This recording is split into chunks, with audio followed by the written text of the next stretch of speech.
Welcome back to the most news in the morning. It's 20 minutes past the hour. There's been a lot more finger pointing going on in Capitol Hill over the AIG bonuses. So who is ultimately responsible? Our Ali Velshi got reaction from Treasury Secretary Timothy Geithner in an exclusive sit down. Here's a little bit of it.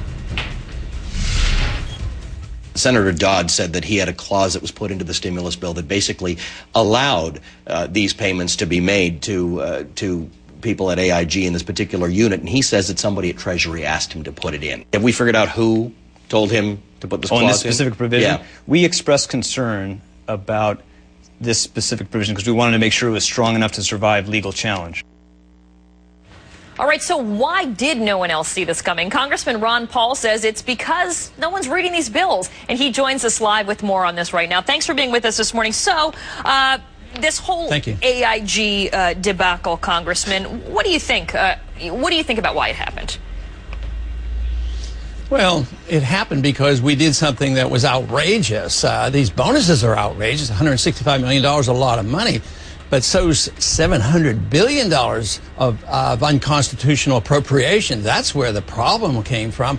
So, yes, people are concentrating on these bonuses right now, but they're missing the point. The point is that we shouldn't be in the business of bailing out all these companies. And we don't even know where the rest of the money went. We just discovered, probably inadvertently, that there were some bonuses. Now, everybody is outraged, which they should be. So what do? They pass $700 billion worth of unconstitutional appropriations. Then they come in and they discover this. The public gets notice of it, so the Congress has to act and feel outraged. So they pass a bill which is an ex post facto bill, as well as a bill of attainder, which is unconstitutional. So they're using the tax code to punish people. So they do one thing wrong. They create a problem, an unintended consequence. Then they go back and they'll solve the problem by more of the same. Well, that's essentially what we're doing with our economy. Right. Well, you voted no on this bonus tax legislation. You agree that the bonuses were outrageous, but you also called this bill that was quickly put together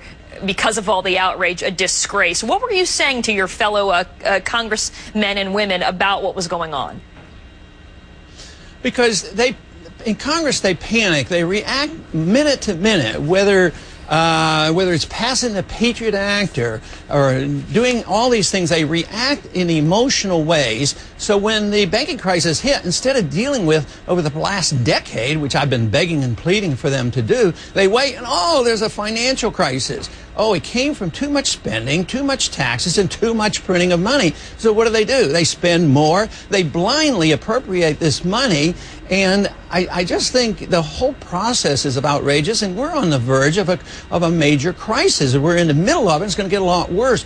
You know, the day that we did this on Thursday was the day after the Federal Reserve announced, oh, okay, we're going to buy another $1.25 trillion worth of government debt and mortgage debt.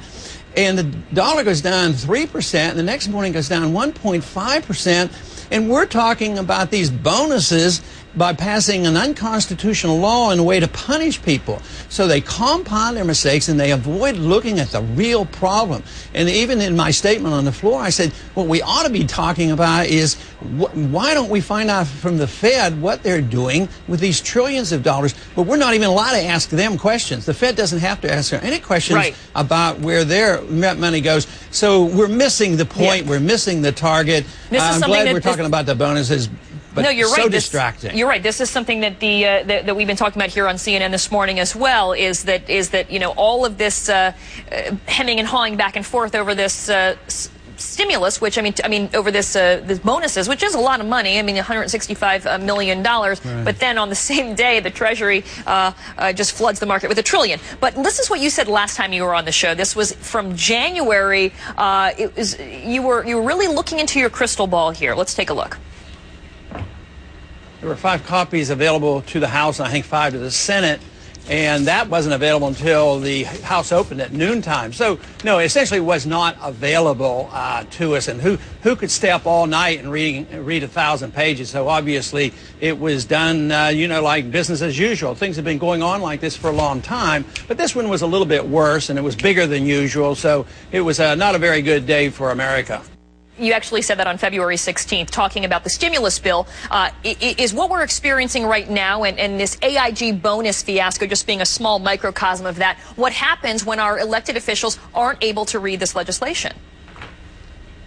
Yeah, it is, and that's why we're responsible. You know, there's a lot of blame to go around. Even the American people have some blame for allowing their members of Congress to do what they do. But Congress is supposed to be protecting the purse. And the president did sign these bills. Well, the last president and this current president, they're very much involved in what's going on. But ultimately, Congress should assume responsibility. This is what's happened over the many, many decades, that we have transferred the responsibility of the Congress into the executive branch. The executive branch writes laws and the courts rule, and Congress has reneged so much on their responsibility, and now all we know what to do is spend money. We don't say how it should be spent, and then we allow the Federal Reserve to print money. We can't audit the Federal Reserve, and so it's the Congress's fault. If Congress would wake up, we could rein in a lot of this. So to me, it was very annoying to concentrate on doing what we were doing on Thursday and pretending we were going to improve things. This is just a gross distraction from the important issues that we should be dealing with. Congressman Ron Paul, always great to get your point of view. Thanks for being with us this morning. Thank you.